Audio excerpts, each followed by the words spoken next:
there, and welcome to another Jixie Diary. And today I don't want to talk about a fairy thing. I really just kind of wanted to talk about, it's actually going to be a bit of a disability video today. And it's kind of something I've been wanting to talk about for a while, and so if you don't really want to listen to this because it's not fairy related, I totally understand, and you feel free to just kind of come back when I'm doing another fairy related video. So what I really wanted to talk to you about is I recently officially got my autism diagnosis, which I'm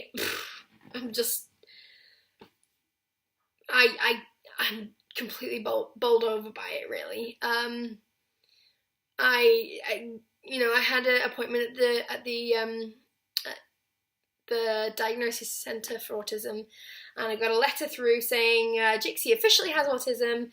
She's officially been diagnosed with it. And to be honest, even though we knew that I had autism and ADHD.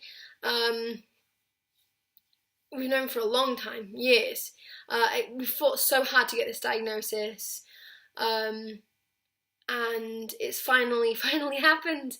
I feel like all of these years of fighting for this diagnosis has paid off, and now we can officially say, for real and for certain, that I do actually have autism. We don't have the ADHD diagnosis yet. We're still kind of seeing what happens with that, really. I've got an appointment soon, so hopefully I can sort of chase that up, and hopefully that diagnosis will be soon coming too. But yeah, I mean,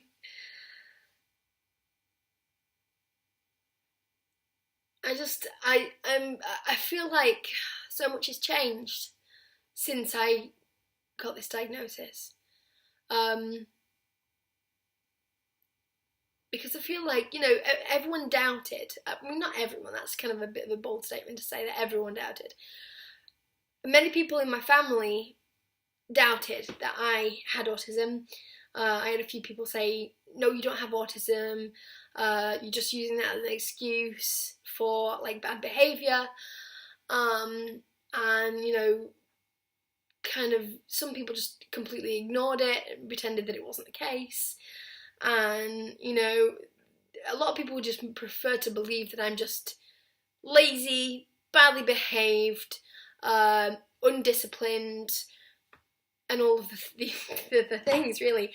And in fact, I had someone recently, and I'm not going to go into who it was, because, I mean, they know who they are, but I don't want to sort of, I don't want to cause trouble or anything. But I even had someone sort of say to me recently, are you sure you don't have meltdowns for attention? I have quite bad meltdowns, I might as well just say it here. It's something I've always felt quite ashamed of. It's always been something that I've been made to feel ashamed of. I'd have people I'd be in the middle of a meltdown and someone would sort of say to me, look at those people over there, you're upsetting them by having this meltdown, you need to calm down immediately. And, in the back of my mind, of course, I'm thinking, oh, am I really? Because they sort of say, you're being shocking, you're upsetting people, stop it this instant. And I keep in the back of my mind thinking, am I being shocking? I can't help it, it happens. But apparently I'm shocking, and I don't want to upset people, that's not what I set out to do, even though I have, apparently, because people, you'd think that autism was this incredibly rare thing, not this diagnosis that one in 60 have. I think that, I'm not sure if that statistic was just for the US or if it was worldwide, but I know that the ratio 1 in 60 people are supposed to have autism or something, or is it 1 in 100 or something? And people act like it's this rare thing. And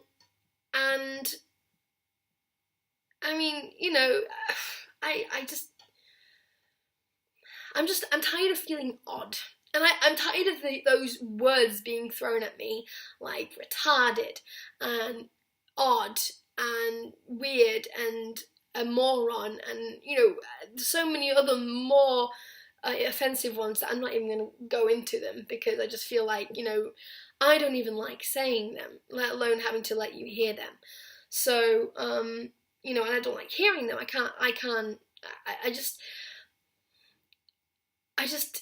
this diagnosis, it just means so much to me, because it means that finally it's not even because of others, really. I mean, it's not even because of, like, my family, who have always been a bit distrusting of the idea that I have autism, and just, you know, oh, please don't use it as an excuse, you know, it's not really an excuse. I had one person in my family say, mental illness is just an excuse for adults to behave like children. Which is, you know, it's not, and, you know, constantly sort of, don't use it as an excuse, don't use it as an excuse. It's not an excuse, it's an explanation. You know, yeah, okay, so I'm not going to work myself up into fits because I have meltdowns anymore. I'm not going to call myself all the names under the sun for having a meltdown that I can't control. I used to be like that. My confidence used to be wrecked because I would constantly have battles with myself. I'd have a meltdown which I couldn't control, and then I'd afterwards, for about 3 or 4 days, you know, weeks sometimes, sort of say, you're so stupid. This is the reason why nobody loves you, is because you have meltdowns. And, you know, I'd say, I'm not having another one because I want people to love me. But then, of course, inevitably, I have a meltdown. And then the whole cycle begins again.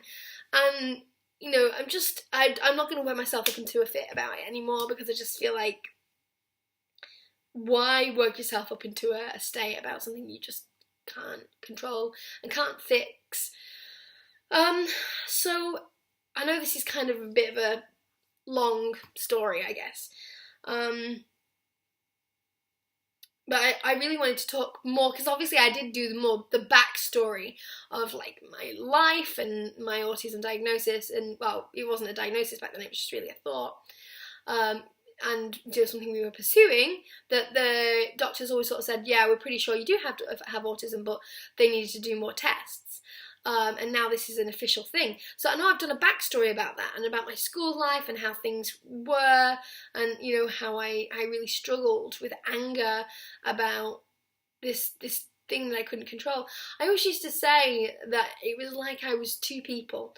One was an angel, which was out in, you know, on my shoulder most of the time, and then when my meltdowns happened, it was like I was possessed by a demon. And I sort of give these characters names, like, you know, my favourite sort of demon character, which is not, I don't know if she's a demon or he's a demon, but his, I think it's Kali, I think it's a Hindu god, the Hindu god of destruction or something.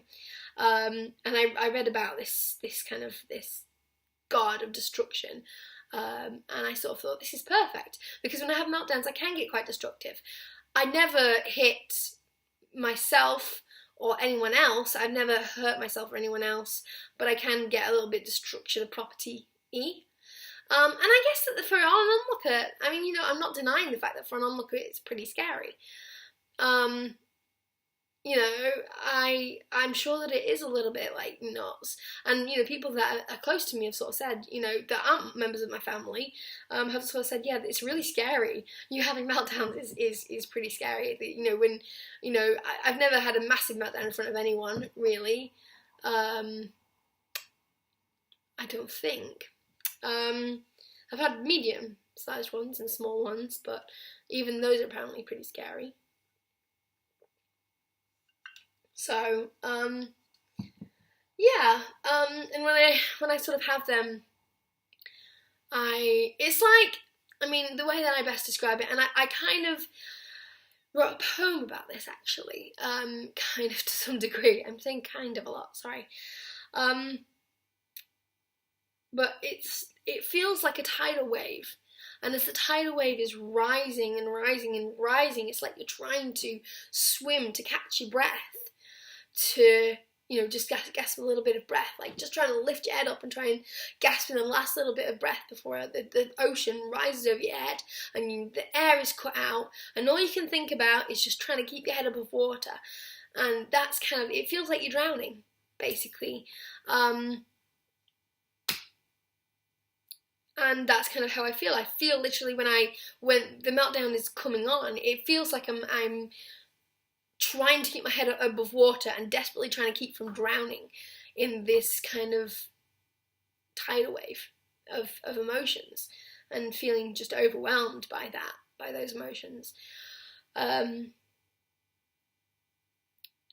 so if anyone out there has autism and knows how I feel, because recently I've been watching a lot of videos on meltdowns. I'm not entirely sure I'm in that place enough where I would ever do a video of my meltdowns, because I'm still quite ashamed, even though I know that it's something that I can't help now, and I'm starting to sort of recognise that, and every time I sort of feel guilty about the fact that I've had a meltdown, I keep sort of saying to myself, yeah, but you know you can't help it, and you have a reason now. There's an actual diagnosed medical reason that's actually in your doctor's notes, in your medical notes, that you have autism. This is the truth now, okay? You shouldn't make yourself feel guilty, but I still always feel guilty, and it's something that I'm just going to have to get away from and get over, despite the fact that a lot of my family still want to make me feel guilty for it, but I get that's because they just don't understand. What makes it hard, it's actually just kind of probably one of the hardest things about this diagnosis and my family's reaction to it is the fact that, to my knowledge, they don't try to understand. Like I was speaking to a family member and sort of just casually mentioned the word autism. Like I said that I'm going to a social group for people with autism, and their response was to just basically act like I'd never said the word. Like the word was completely just blank from my vocabulary. They just didn't acknowledge it at all. And and others who just still insist and persist on making me feel guilty about it. How dare you have a meltdown, and I just, I think that's the hardest thing about it, is that they just don't try to understand. They don't, if it was me, and I was in their place, and I found out I had a daughter who had some kind of condition that I didn't know about, I would research it and try to understand. Because knowledge is power, I guess, that's what people say, right?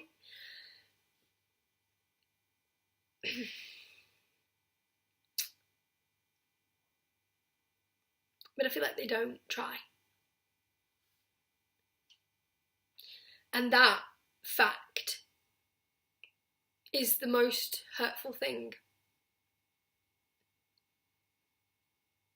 They would prefer to just pretend it doesn't exist, and they would prefer to just continue to believe that I'm doing it for attention, or that I'm doing it on purpose, or any other myriad of things. They would prefer to believe that than to research and understand.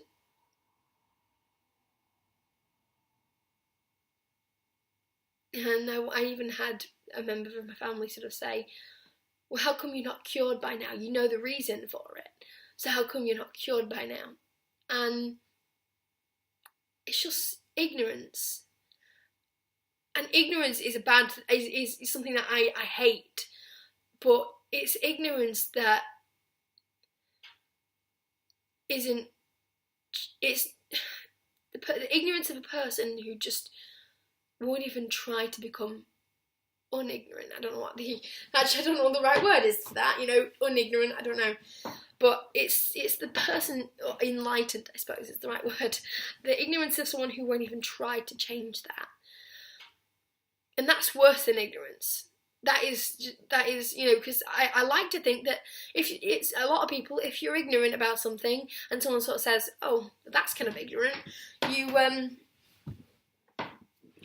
sort of like, oh, well, I'll learn about that and then I won't be ignorant anymore. But when someone's ignorant and they don't even try to change that, I think that's kind of the worst thing, really.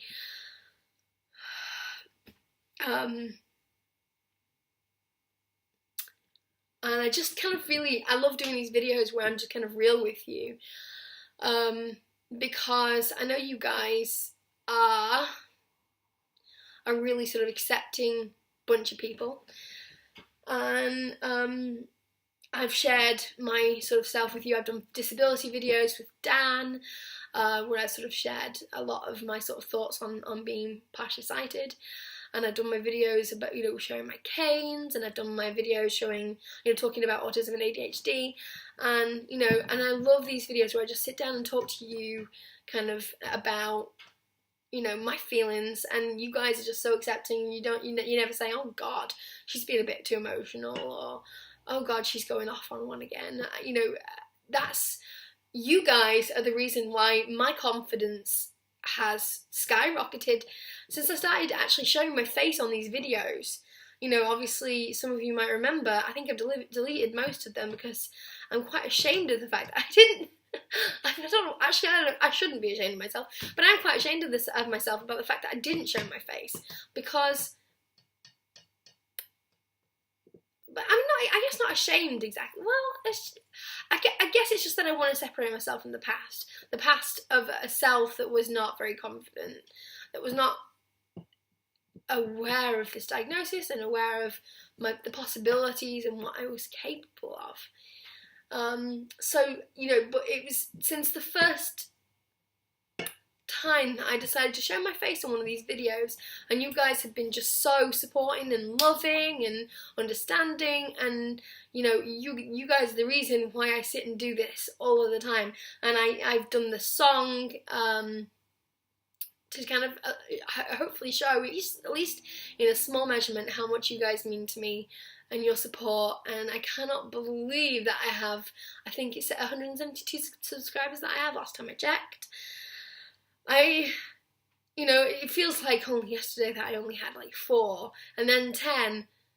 I mean, yeah, I think it actually was like 2 years ago.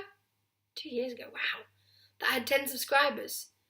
And now I have 172, which in hindsight isn't really a lot, you know. Like, there are people who have millions. But, you know, it's about being happy and grateful for the small things. So you guys, you know, 172 subscribers in the grand scheme of things may not seem a lot, but it means to me that 172 people want to sit week after week and hear what I have to say. And you guys are incredible. Thank you so much. And I couldn't feel more blessed to have you. So thank you. There's something else I wanted to show you. I wanted to show you these things, actually. This is, I live in a place called Ramsbottom in England, and we have these things called Rammy rocks. And there's a few of these that I want to show you. This is kind of, yeah, so it was kind of a split video between wanting to show you the Rammy rocks, and because I feel like this is something that it's a really brilliant idea, and I'm really proud of my town for kind of coming up with this, really. But basically, people paint and decorate rocks. They find a rock, they decorate it, and then hide it somewhere, and it's kind of like a treasure hunt around the town. So, and there are all sorts of ones. This is one that we found, if you can see it, it's kind of got, it says Hollywood 21/8/18, so I'm guessing that's the date that they hid it. Please put a pic on something Facebook page.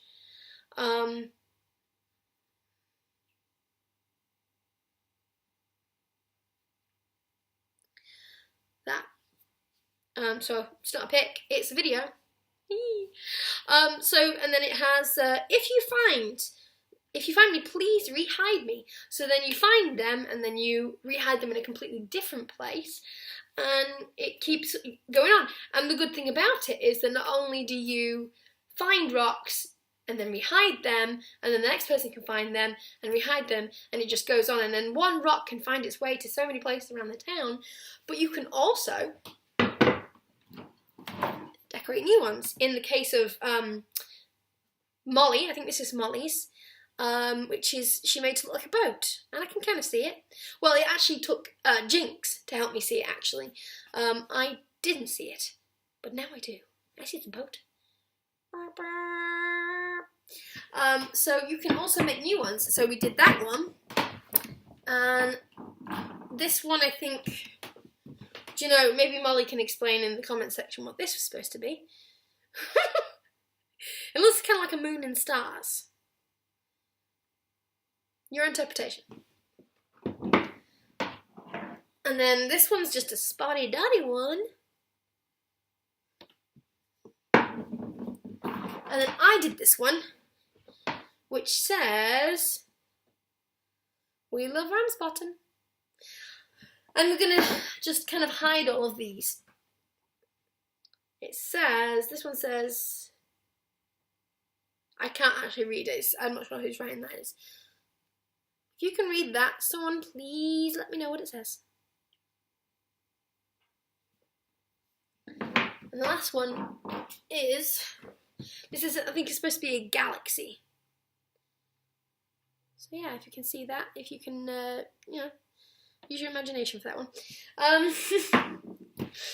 So yeah, I really think this is a great idea for like many towns around the world. So maybe you can, this is something you can sort of start yourself. And even one person getting the trend started, you know, say if someone was to, you know, in wherever, I don't know, the USA, was to make like 5 of these, decorate 5 of these rocks and just hide them around the town and, you know, kind of advertise it on Facebook maybe so people can get searching, and then, you know, they can decorate some and then, you know, hide them, and then whoever finds them can decorate some more, and then it becomes a thing where you're constantly looking for little treasures. And, you know, you never know who it might be, who might have made them.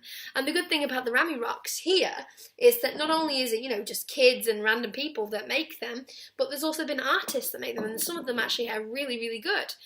And, you know, they hide them in all sorts of nooks and crannies. And then, you know, people find them. People will constantly have their eyes open. And if people see a Rammy rock, there's a Rammy rock over there, you know, and you know, get them. So you can do the same thing for your town. And I just think it's a really, really cool thing to promote community spirit and, you know, adventure and imagination. And, you know, that's always a good thing.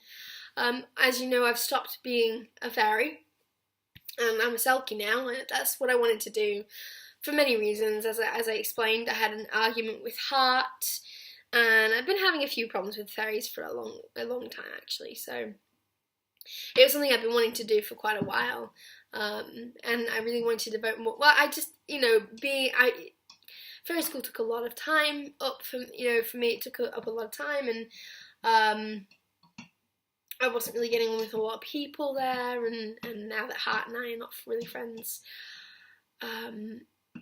there didn't seem, there was no pleasure in going there anymore. I mean, yeah, okay, fine, there was a little bit of pleasure because I do love the hubs, they're nice and relaxing, but I was over it, really.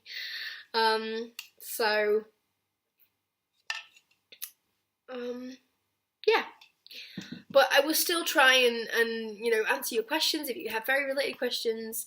And I'm hoping to go down to the MGUC soon and start mermaid school, but hopefully I will try and get like a schedule that's a little less busy than the fairy school one was. So that's pretty much it for the video, guys. I hope that you enjoyed it. And I'll try and do another video soon, hopefully something a little more magically related.